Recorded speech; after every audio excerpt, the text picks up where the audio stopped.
Agent Zero, Barrett Carter, made a decision on his football future, and surprisingly, it's not what most of us thought. Stick around and we'll break it down on Fourth and Goal with C-Walt.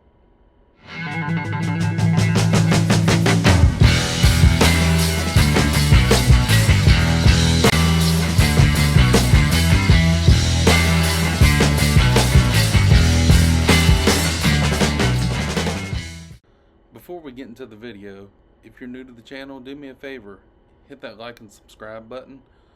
We're on the road to 100 subscribers. We're currently about halfway there, and I know with your support, we can make it to our goal by the end of the year. So this graphic's set up to make Carter look like he's going pro, but at the very end he says, after careful consideration and a lot of prayer, I've decided that I have some unfinished business to attend to. Therefore, I will be returning for my senior year at Clemson to finish what I started. Go Tigers. So this is going to be a pretty short video, so we'll just hit on the main topics. So what does this mean for Clemson at the linebacker position?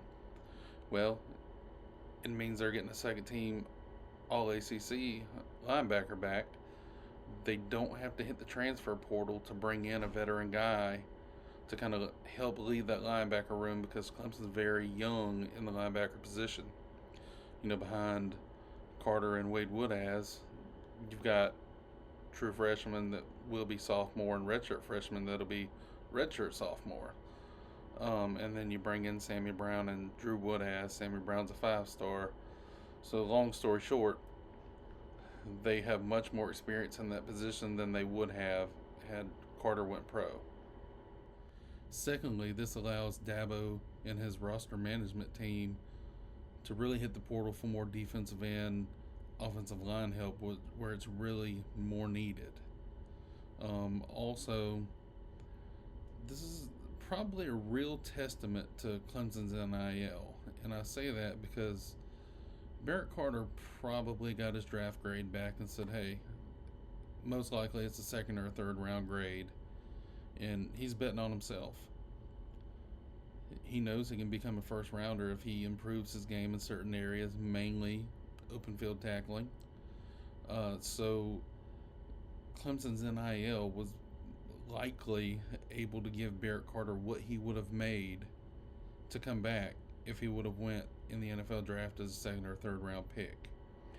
Now, I want to give a lot of props to Barrett Carter himself for making this decision, because he very easily could have went out west and got likely a much larger NIL deal to play football one more year at the college level.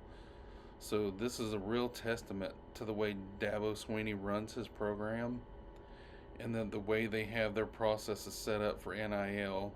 A lot of people don't know Clemson's NIL is mainly used in player retention. Now they're going to have to jump out there and start using it in recruiting more and in the transfer portal. That's inevitable based off of the roster attrition they've had. But this is really where Clemson jumps in and shells out the cash as in player retention. So I just want to give Barrett Carter props, because he fits exactly what Dabo Swinney's looking for when he recruits a player. He's looking for a Clemson man or a Clemson person, and Barrett Carter really has shined in that role by the way he made this announcement. A lot of his former teammates, they've transferred out. One went to Missouri. It's looking like the other's going to go to Texas. But Barrett Carter decided to stick around and really live up to the Clemson man term. So if you like this video, do me a favor, hit that like and subscribe, hit that notification bell so you'll be notified when I drop more videos. Leave some comments below, tell me what you think. Are you excited Barrett Carter's coming back? Would you rather have had somebody in the transfer portal? Let me know what you think.